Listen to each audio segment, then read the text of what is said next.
All right. Azita, Warren, welcome. Thank you. It's great to be here. We are talking about a topic on the minds and dear to the hearts of a lot of people in this room, which is, of course, AI, but in particular, how AI, if AI, will transform retail and logistics. Azita, I'd love to start with you. We know NVIDIA as the company supplying the GPUs and the software tools to the big cloud providers, AWS and Microsoft and Google. And you run a vertical at NVIDIA, retail, CPG and QSR, quick service restaurants. We joke that you were the head of the Taco Bell division at NVIDIA.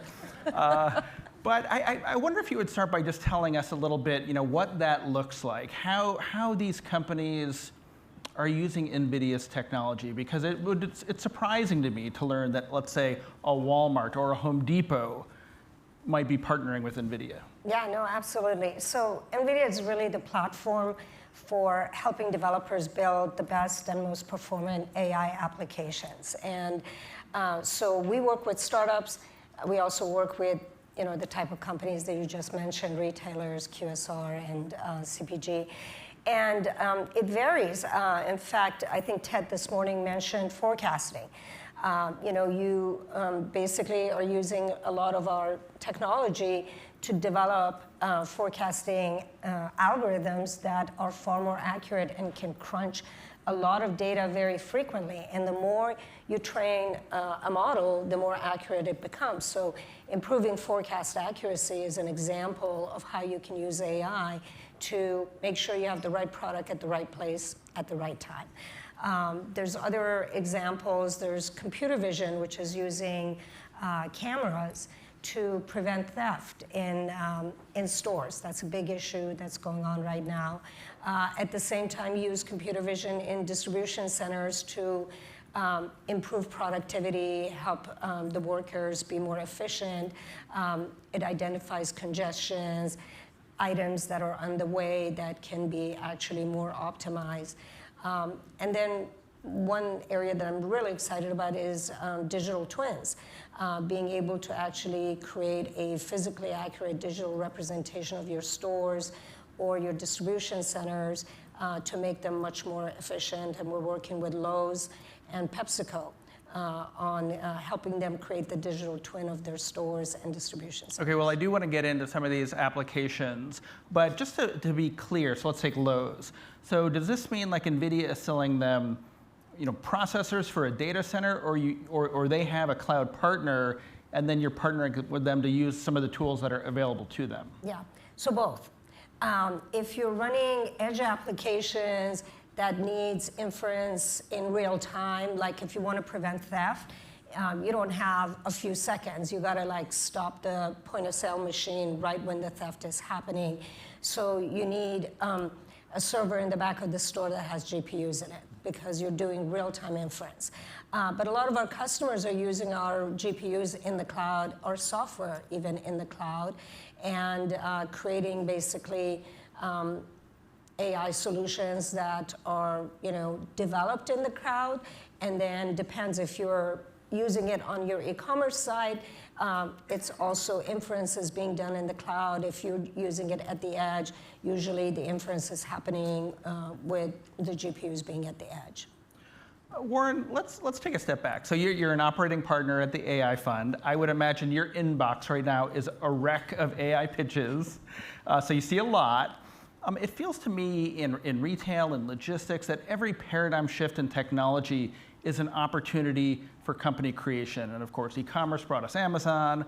Walmart was a global supply chain and accounting software. FedEx, I'm testing my own history here, but probably air freight was a part of that.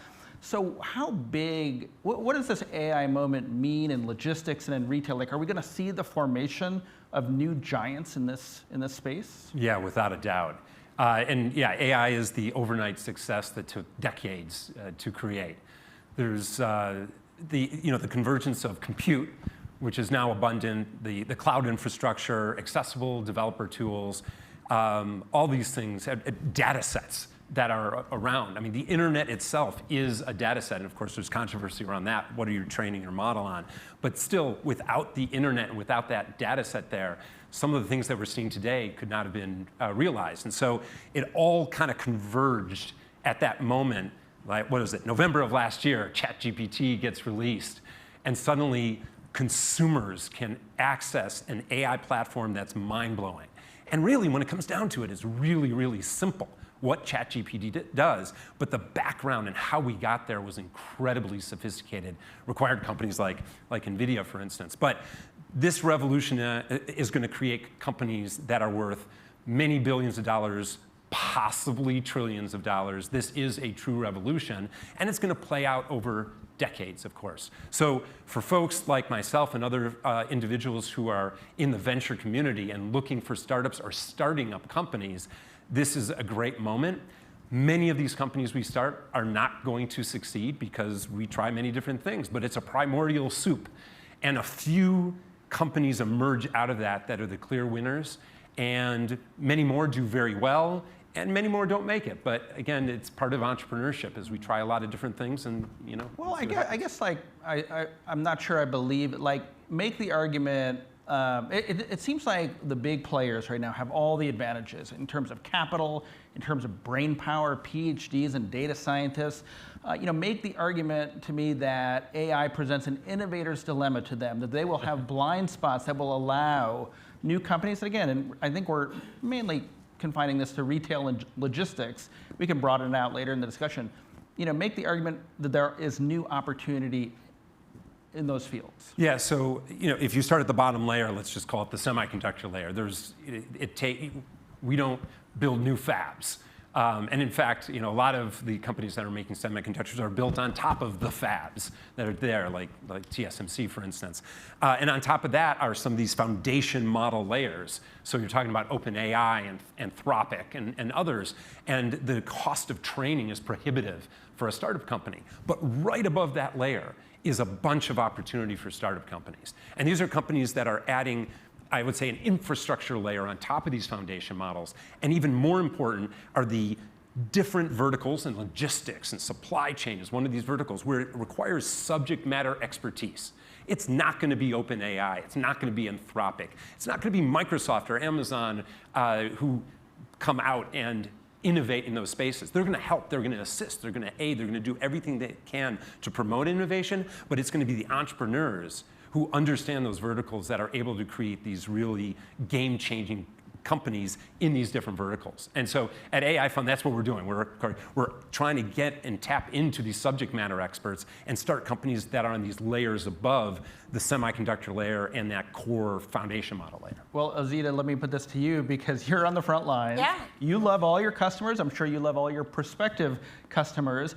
Do the big retailers or CPG companies, do they have blind spots around AI? B, do they have the data scientists, the PhDs, the skill set to be able to use the tools, exploit the tools that NVIDIA wants to offer them? Yeah, I would say very few of them have an army of data scientists that could develop these solutions themselves. Though, Ted this morning talked about some of the data scientists that they have. Walmart has a very, very large tech center. But in all honesty, what we do at NVIDIA is we also believe in the majority of the innovation comes from startups. And so we work in parallel with retailers and the companies in logistics space to help them develop these solutions. But we also probably are very similar to AI funds and other venture capitalists, where we actually have a team that looks for startups that is relevant to our vertical. And then we have technical people that work with those startups to help them build their applications. And then we take them to market. And so often, many of our customers, I would say, why do you want to build this? There's 5 software startups that have already built this. They've got 50 engineers on it, and they've been at it for 3 years. Why not implement one of their solutions? So I think for the majority of the companies their core business is not technology, but it is retail or consumer package, it's really a hybrid model. You should have data scientists on your team, but at the same time, you should partner with startups. And again, we have a very good view of who those startups are. Can you give us an example, and then of course we'll all rush out and try and get into the next round of a startup in retail or fast food or CPG that's using AI? Could be generative AI, could be facial recognition in a truly disruptive way that could get to, as Warren predicts, one of those next multi-billion-dollar or trillion-dollar opportunities? Wow, there's going to be pressure on me. Yeah, I'm putting you on the spot. All the hundreds give us that I one. don't mention Give us one. are going to be in trouble. I'm going to give you two. How's that? The one that we like working with is called Everseen, and they use computer vision for product recognition, and it prevents theft at self-checkout and cashier-assisted checkout. So it knows that if you're scanning, we call it liquid gold, it's Tide. Tide is actually stolen quite a bit. And if you scan it by putting a piece of gum underneath it and you're using the code for a gum, it goes, now this rang like a gum, but it looks like Tide. So it shuts down the machine and it prevents theft. So that's a massive problem in the industry. It's a $100 billion problem globally in the retail industry, which is called shrink. And 67% of shrink is theft. So that's an example. We're working with another company called O9 Solutions. It's really the next generation of supply chain forecasting, control tower, inventory management. And they're using a lot of machine learning and really very, very smart algorithms that are being trained with massive amount of data and can really improve forecast accuracy or provide visibility into where products are in the supply chain. So, two very different examples. One is machine learning. So everyone talks about Gen AI, but guys, AI is machine learning, it's computer vision, it's simulation. There's a lot of different forms of AI. Yeah, no, I realize I'm giving you guys here an opportunity to tout your own portfolios, but Warren, I'll extend the opportunity to you as well. And then the really hard questions will start. But is there a company in the AI fund portfolio in retail or logistics that you've identified that you're optimistic about to become? I've got a list of 35 companies to talk about. Give us one. Give us one. Oh, sure. So actually, I'll give you two. There's a company called ProfitMind. It was actually a spin-out of one of our other AI companies, but they are using and applying AI for revenue optimization and profit optimization in retail organizations. And it is fascinating to see their dashboard. When they go into a client, they can pull in the data, they can analyze the competition, and they can immediately give on their dashboard, how do you maximize profitability? And it's basically like a senior executive in a box on the retail front. So that's one side of it. And then if you go all the way to logistics and transportation, we have another company called Bearing.ai, and that's all about, for the climate, we can optimize shipping routes for the long-haul shipping of goods across the globe. And so you can apply AI to do optimization problems, and here we can use it to have a positive impact on the climate. So we're very happy about those two companies and the 33 others that we backed as well. Yes, well, we can follow up on those. But let's pull out for a second. I mean, optimizing shipping routes, it sounds valuable and like an opportunity, but let's take a step back and look at the broader opportunity in applying AI to the supply chain, to logistics. Where would you start in terms of the big opportunities? Autonomous trucking seems like a big one. How far away is it? Do you think we're meaningfully close to AI-fueled transformations in the supply chain? Yeah, I think of AI right now as, and perhaps an overused term, but as a great co-pilot. So when I then hear a question that's about autonomous trucking, I immediately think semi-autonomous trucking. Where can we assist the supply chain right now? Where can we assist long-haul trucking, last-mile delivery, all that? Where can AI play a role?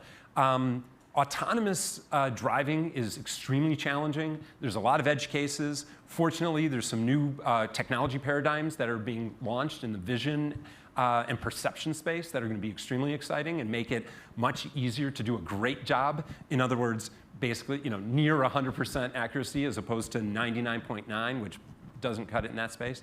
But going back to my original point, as a co-pilot, as an assistant in terms of something like trucking, AI can do a wonderful job. You know, if somebody is driving a physical truck and they're getting tired, let's prevent those accidents. Of course, there's a lot of technology that we're now introducing into consumer automobiles and into trucks to prevent those accidents. But we can do a better and better job of reducing menial tasks,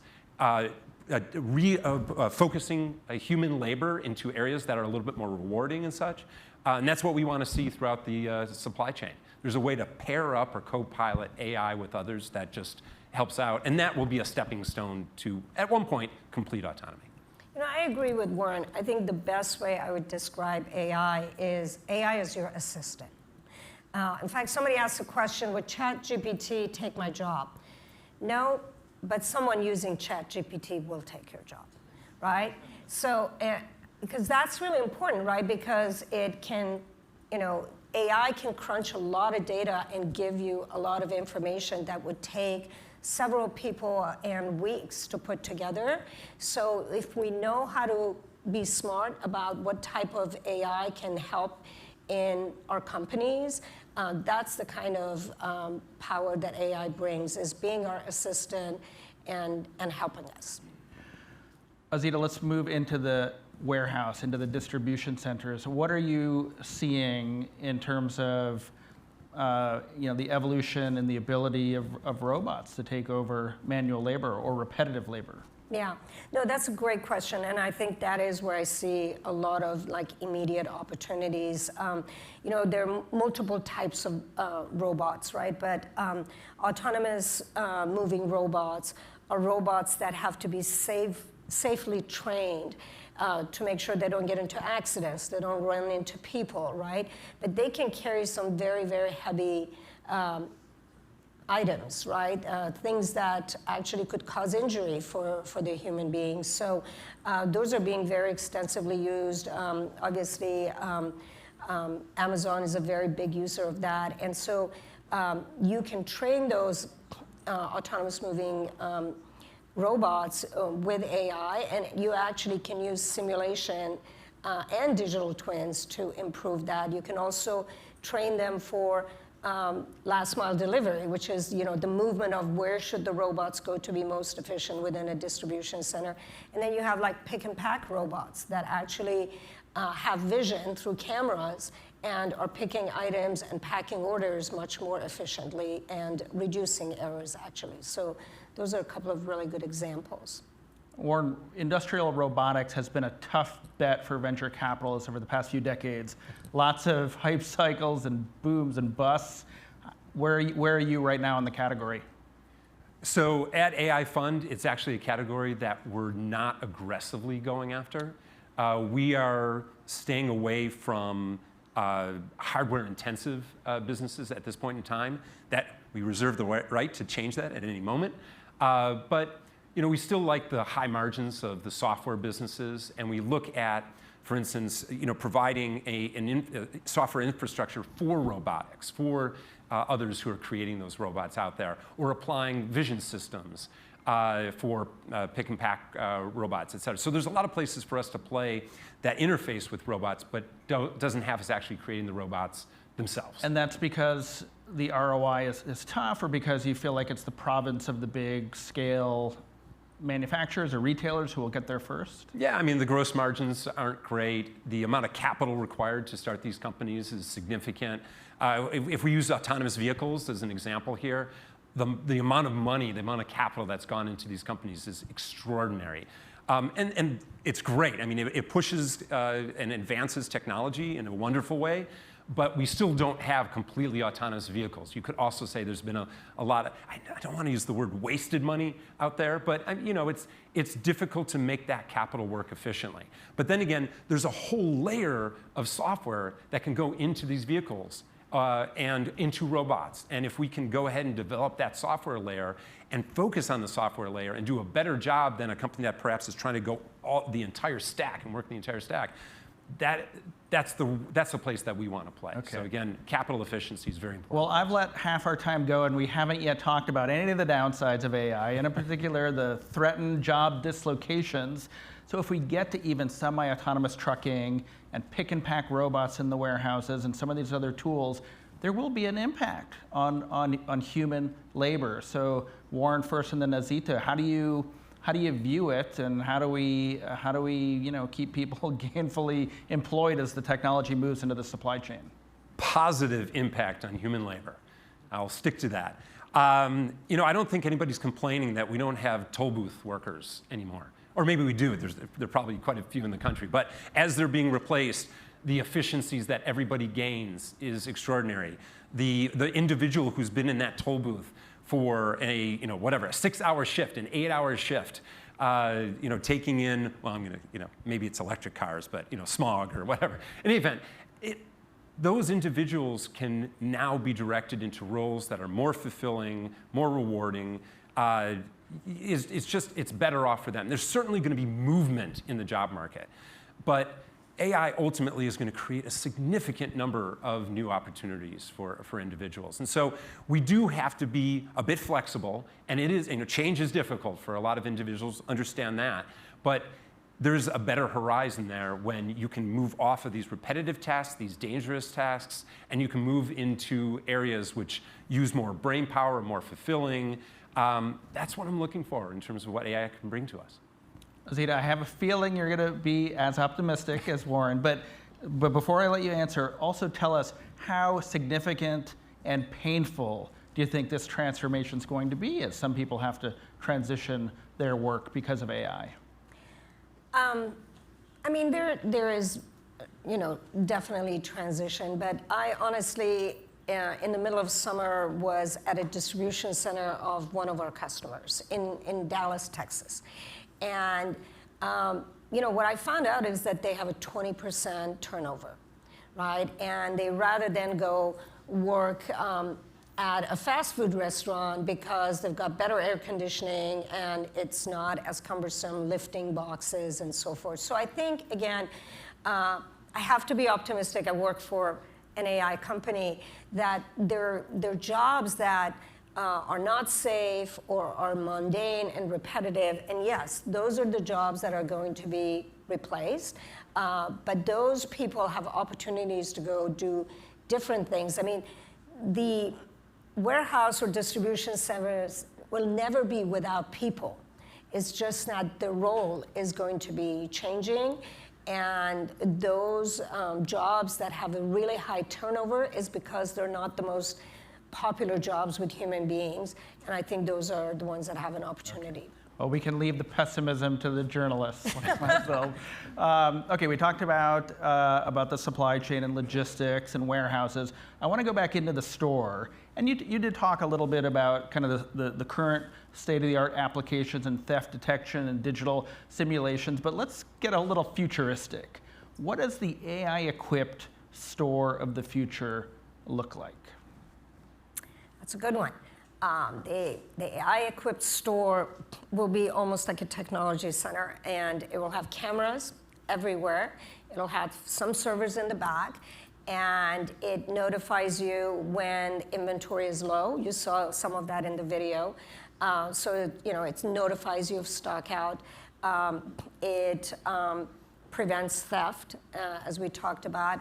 It gives you a view of what are the aisles that the customer spend more time with, where do they dwell, so you can improve your merchandising and your planogram. So I see, a lot of, and then the connection to the forecasting and merchandising, right? How do you get, the people that shop at Walgreens in, San Francisco are very different than people that shop at Walgreens in Chicago and in the suburbs. So really having a great understanding of, who's buying what and a better understanding of your customer. But not only in the stores. I think the fastest growing segment of retail is e-commerce, right? And I think, again, a lot of people do their research, and maybe some of them go to the store to pick it up, or some of them, just order online. I think that's really prime for leveraging both generative AI as well as regular AI for like search and personalization. But like one of the best use cases of generative AI is a product advisor. So I log in, and it knows who I am, it knows what I prefer, what are the type of products that I buy, and it's providing advice to me as almost like a personalized sales assistant. And that can really drive a lot of revenue. I want to ask you the same question, but I just want to know, the vision that Azita is describing, there's been a little bit of cultural resistance. I mean, the Amazon Go store has been tried. I would say it was an experiment that is at best kind of stalled. And the kind of personalization you're talking about can sometimes strike consumer shoppers as overly intrusive or creepy. So do you share the vision? What do you think the store of the future looks like? And how do we overcome some of the resistance? So I was going to expand on where Azita was going, because ultimately, in my mind, there is no store of the future. There's no store. And the question is, what are the ramifications of that? And it is around personalization, and it's mass personalization. What does this mean? Like a widespread extinction of every Walmart in the of all the goods and services need to be there. The store does not need to be there. I disagree with that. That's good. I got to try clothes on before I'm going to buy it. Great. Keep going. And to build on this, and this gets creepy, but look, it's not a couple years from now, but maybe it's 5 years from now. We know exactly your size at this very moment. We know how to create a dress, a pair of pants, a suit jacket, or whatever, because this is just video or images, and we know exactly what fits you best, what looks you best, what colors look on you best. So I think no store, but still there's an incredible amount of materials that have to move. And there's know-how that has to go into that, like who's design, who's fashion, in the future, we're going to savor what human beings can do. We're going to savor the live, what happens in real time. And so performance is going to be accentuated, and creativity is going to be accentuated, and craftsmanship accentuated. But at the same time, we don't need a store for that. Excuse me. And that doesn't mean we don't need logistics. We don't need supply chain. We don't need, there's a lot we need. Well, what about the fortuitous act of discovery in a store as you browse? Exactly. Absolutely. So that comes in that whole creative aspect of it. And look, I can't defend it all the way to the nines that stores are going away, but I feel that that's what is going to happen. But what's not going away is community, and our sense of being, our sense of place, our sense of creativity, our need to be original and unique. I think we can be more original and unique in this future. I think we got to reconvene in 5 years to hold Warren to this one. I don't know. This went to the Mark gap. it down. Yeah. Stores are going away.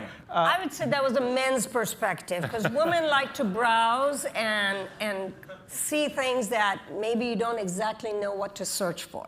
If I know exactly what I want to buy, yes, I would go to the internet. But there are times when I'm looking for ideas. Okay. As we wrap up, there's so many compelling and competing and daunting visions of our AI future, from CEOs, from television, from books. And I was just curious, to ask each of you, and it could be anything or anyone, what vision is resonating with you right now for the future of AI? It could be a book, could be a CEO, maybe not your CEO, but you could go there if you want. Could be a TV show or a movie you just watched. Whose vision do you buy is credible right now? So Brad knows what answer I was going to give, so I'm going to give it anyway. Honestly, I think NVIDIA's CEO, I've never seen anyone that sees around the corner the way he does. And I remember 3 years ago in the earnings report, because I always listen to it, he talked about large language models, where all of a sudden everybody knows what a large language model is because of ChatGPT, right? So I think there's a lot of exciting things going on, and by working with a variety of companies that are using AI, developing AI, We see the vision of what's happening around the corner, but our CEO seems to see it a little bit more clearly than the rest of 28,000 of us. And when you're hearing the doomerism from some very prominent folks in the industry, Elon or Sam Altman, do those visions worry you or resonate with you? It does worry me. I think it is important for enterprises and technology companies and government to work together to make sure that we know how to build the boundaries that prevent some of the fake videos that are being created, the cyber attacks that bring the grid down. So there's a lot of bad stuff that can be happening because there's some bad people out there. For as many great people as there are, there's some bad people. So it is very important to work together. The technology companies understand the technology, so nobody can help prevent it better than the technology companies, but we also have to understand the enterprises, the government issues, and work together to solve that. Warren, whose vision or what vision of our AI future is compelling to you right now? Yeah, so I was going through my movie list. I was thinking, is it Oppenheimer? No, that's not very good. Barbie. Is it Barbie? That's a little bit better. And then I was thinking most movies are dystopian, so that's probably not going to reflect my optimism. So I'm going to go. I thought about Disney and It's a Small World and that ride. And how, again, it's all about individuals and our unique characteristics and how that's going to be so much more important. The threat to identity is very real. Spoofing individuals, faking videos or audio or whatever, the deep fakes and such. So who we are and what we do is incredibly important. Then as I was thinking about It's a Small World, I was thinking of the rules I have to eliminate. So that song, no, we can't have that song playing over and over again. So generative music comes in there. And also real people. Those are automatons. So, it's all of us in real life playing out in... Okay, interesting answer. Warren, Azita, thank you guys for joining us. Thank you, and thanks for making it fun.